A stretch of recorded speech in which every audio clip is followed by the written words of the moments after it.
Okay, wipe it down with what? Yeah, just wipe it down. Hi, everybody. All right, sorry, just had a shower, a little hectic, but we're going to make, actually we're working on it now. You are going to learn as my son and his wife learn. Oh, actually, no, we should probably turn ZZ Top down a little bit. Hold on a second.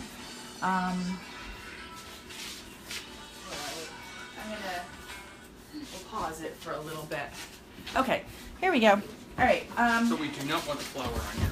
Don't put, well, I'm using starch, the tapioca flour, which is a starch on there instead of regular flour.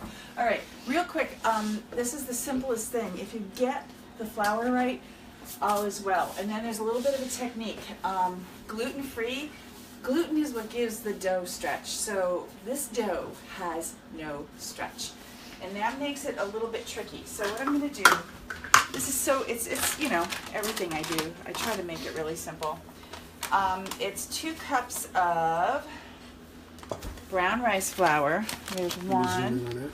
Oh, don't. Brown rice flour. It's plain old brown rice flour. 2 cups of brown rice flour. Hang on. I'm not even that precise. Everybody's like, oh, precision, precision. This is not. If you're making muffins, you need precision. For this, it's fine. It's fine. I got a little leftover potato starch. So then a half a cup of potato starch. Half a cup of potato starch. There's some more. So easy. So half. And that's brown rice. Wait, didn't I just open a tapioca flour? It's potato starch. Baby, didn't I just cut one open? Okay, I'm getting old. I think so, it's on the table. Tapioca's right here. Ah, yeah. So I wander around looking for things that I knew where they were because they were just in my hand, but they're not where I want them to be anymore. Matt, you go ahead, roll up, put down tapioca flour. Right. So let's do this real quick, straight through. Want me to roll this? 2 cups of, yes, but put a lot of tapioca down. All right, one more time. 2 cups of brown rice flour, half a cup of tapioca flour, xanthan gum. This like all sounds exotic to people who don't do this, but frankly, it's really easy to find. A Job Lots, any place where they sell Bob's Red Mill. You can order it online. 2 teaspoons of xanthan gum. You have to have a gum or it will not hold together and it won't do anything once you put it. It'll just break to pieces. And then, there it is. And then a teaspoon of salt. All right. For my daughter-in-law who does not do soy, I did it with water, but I could have done it with like almond milk or something like that. For us, I do it with soy milk. And all right, let me mix this up first. Hold on. Excuse me, coming through. I'm going to do it half an amount at a time. All right, mix it up. And this flour you can use for anything that's gluten-free, that's like a noodle. I can roll them out and cut them into pappardelle. I use them for, I can do anything with this. All right, let's do, so that made 3 cups. So I'm going to do half of it, mostly so that most people don't have a food processor. See these words, I can't find my flour, I can't find my words. This is getting old. So put 1.5 cups in there, and then you're going to do 2/3 of a cup of, all right, start with 1/3 of a cup of soy milk. But maybe it's like 1.5. I'm going to do a little of it with yogurt, with soy yogurt, because it just gives it a little better texture. And then, because I can't see anything anymore. This is a long week. Christmas week is a long week. Long week. And we just let that go until it cracks up into a ball. You may or may not get it right before it's dry. You may have to try it a few times.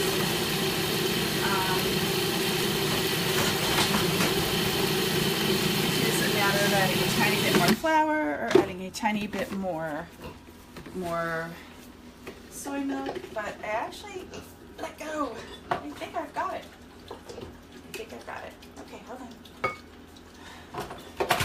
Just a little bit more. And it'll collect up in a ball, and then you have your dough. But that's not the secret. That's that's what we do. No, there is no pinching this pierogi. It is so delicate. It is so delicate and gentle. And we must be delicate and gentle. Okay, here we go. So it all collects up into a little ball. Oh my gosh, when it doesn't have gluten in it, for some reason it dries very quickly. Have your saran wrap or a Ziploc handy, because you're just going to wrap it right up. So I have it. I won't be able to find it. I got it. I got it. I got it. All right.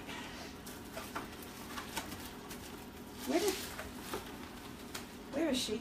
Behind you. Oh, geez. Oh, she's got flour all over her.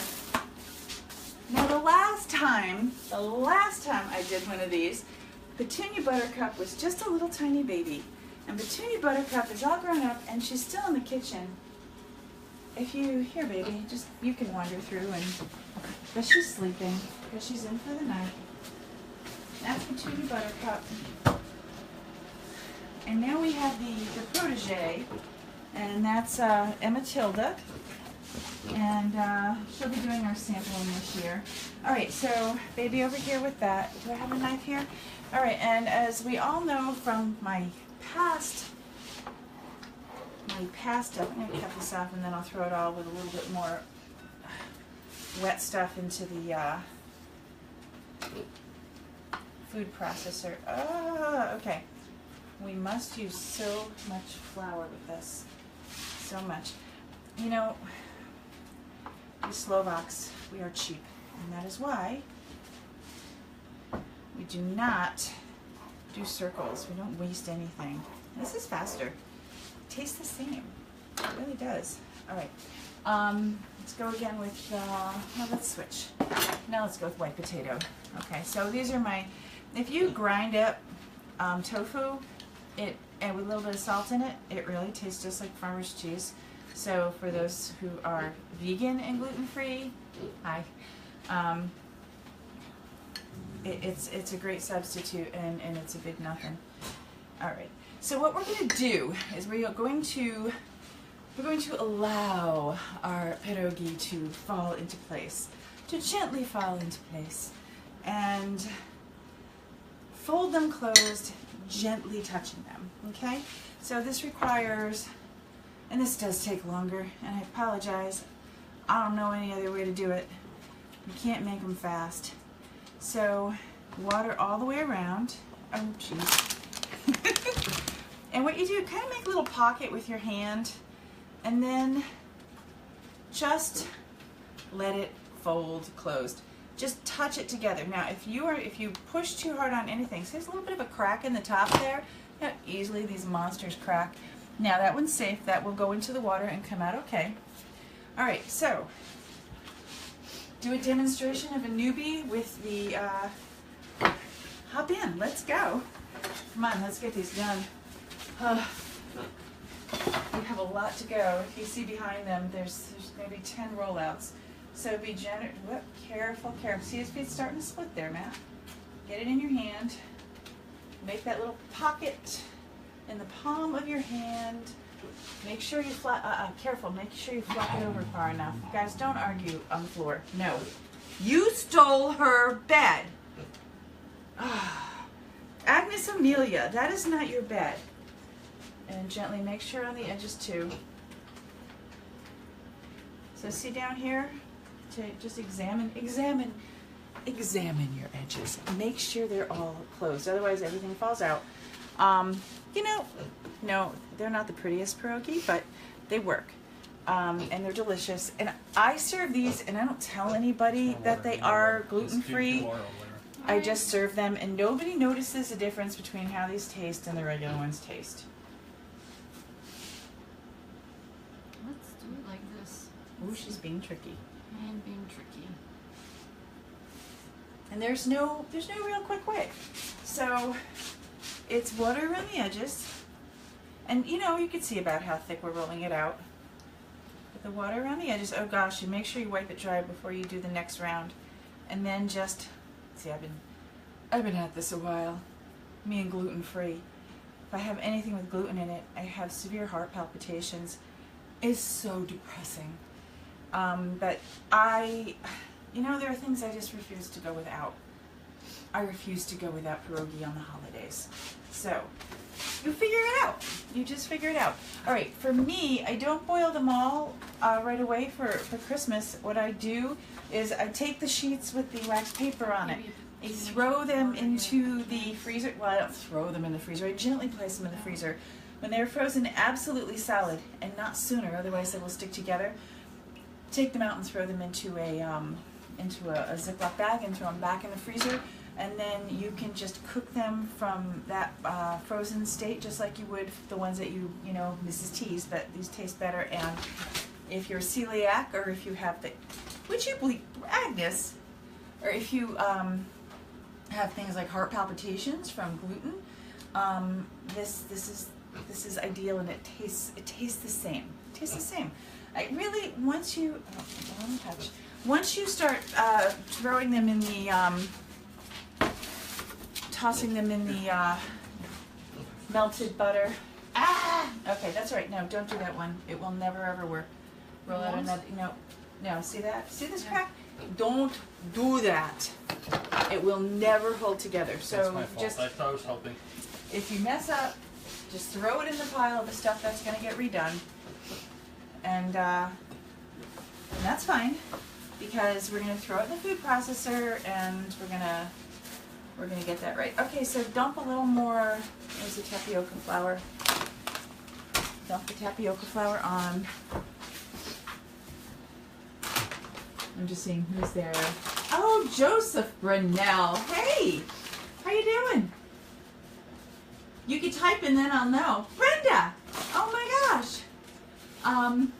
Anyway, all right. So here we go. We have one big burly man without an apron on. Now, what? Gently. Make it a little flatter to start, and then you'll have less of those problems with the edges. There you go.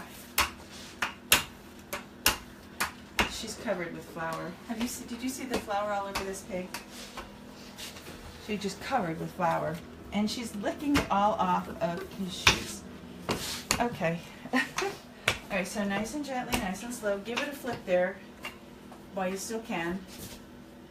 Hold on. Throw a little flour underneath there. There you go. Okay, go.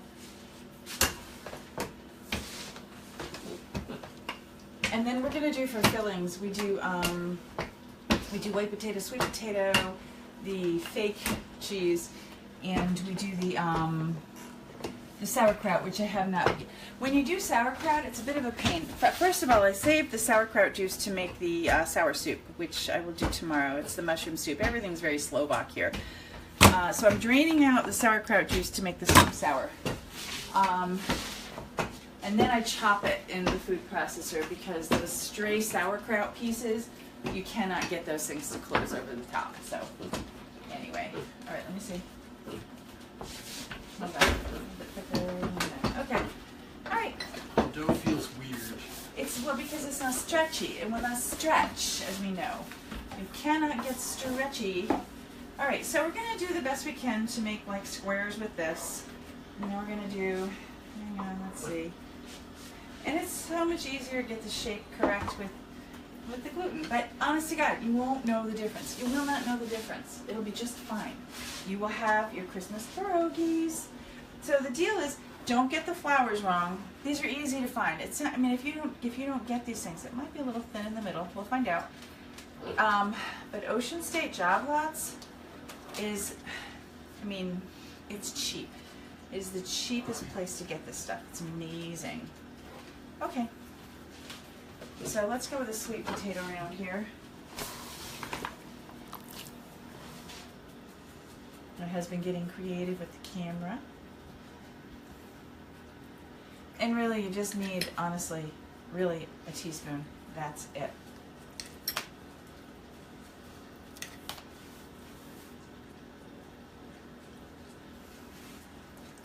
And we're going to see if on this next round, my son and his lovely wife, if they make improvements in their style. It takes, I swear it takes practice. I was like so confused when I started trying. I was like, I couldn't get it. So, But any reason why there's like some tapioca flour in here as well, not just like rice flour? When I roll it out on rice, well, I roll it out on tapioca flour. Ow, watch out, pig. Because the rice flour is gritty, and it makes it's harder to stick it together. The tapioca flour makes it. Agnes Amelia, that is not your crate. Don't you be chasing. Don't chase pigs out of her crate. You. So yeah, I use this because the tapioca is gritty. All right, anybody have any questions who's watching? And anybody else, you can just you know, inbox me later. But if you have any questions, I'm coming around because it'll pop up here. Amber, hi, hey! You're watching me instead of me watching you. Wait, Amber, ready? You ready? Nope, look. Check out. It's all Lula tonight. Anyway, all right. And really, even if you guys aren't gluten-free, I bet every single one of you who watches this knows at least 25 people who are. And it's just kind of polite to be able to do something nice for them. And even if you don't want to go through the process of this, you roll that out and you cut it into strips and you throw it into boiling water and it makes delicious pappardelle. And if you just throw a little bit of spinach in there and turn it green, it's awesome as well. So, questions, hold on. Oh, Jaya, hi, yay. Yes, Bunny, I will post the ingredients. Of course you noticed, Amber. You're absolutely fully aware of my entire wardrobe lately. There you go. All right, so, yeah, gluten-free vegan cookbook. Sure. I tell you what. As soon as I have time. I will get my, okay, so wait. Don't worry about it. Just dump it. We'll do another one. Hold on. One of them split, and this is the price we pay. That's all right. Throw it in there, and we will do more. Sometimes they crack. Sometimes they split. We'll get it. Jody, hey, yeah, they are yummy. You know what? The last few Christmases that I made these, I made them this way, and absolutely, I didn't tell anybody they were gluten-free, but I did save some aside that were what I said was gluten-free. Yeah, I do need to come shop for a few minutes, Amber. I did put some aside. Well, I called them gluten-free. I lied, and I fooled everybody, and nobody noticed, and everybody ate thousands of them. But again, the only problem with this, and this is why I'm really excited that they're here, is that it does take longer. It really does take longer. So, anyway, all right, any other questions? Because otherwise, I think you got the gist of it. And again, I'll just say it. It's so simple. It's 2 cups of brown rice flour. And they're good. All right, and then wipe that up and throw a little more down. All right, 2 cups of brown rice flour, half a cup of potato starch, half a cup of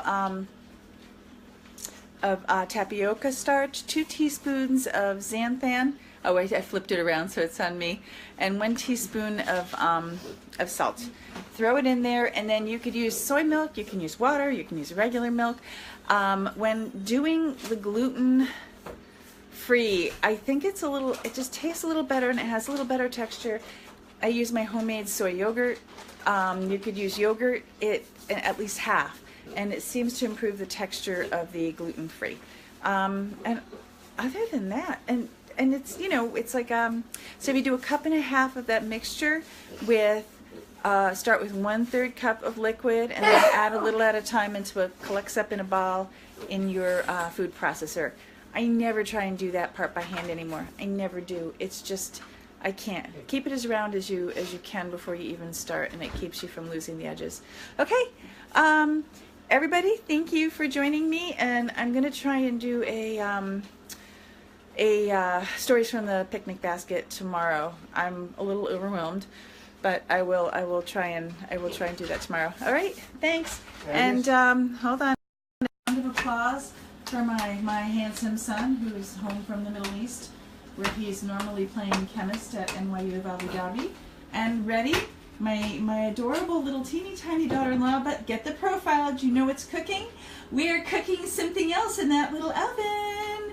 We cannot wait. We're terribly excited. So this for David and I will be grandchild number 14. However, Yes. it's number 1 for them. So we're super excited.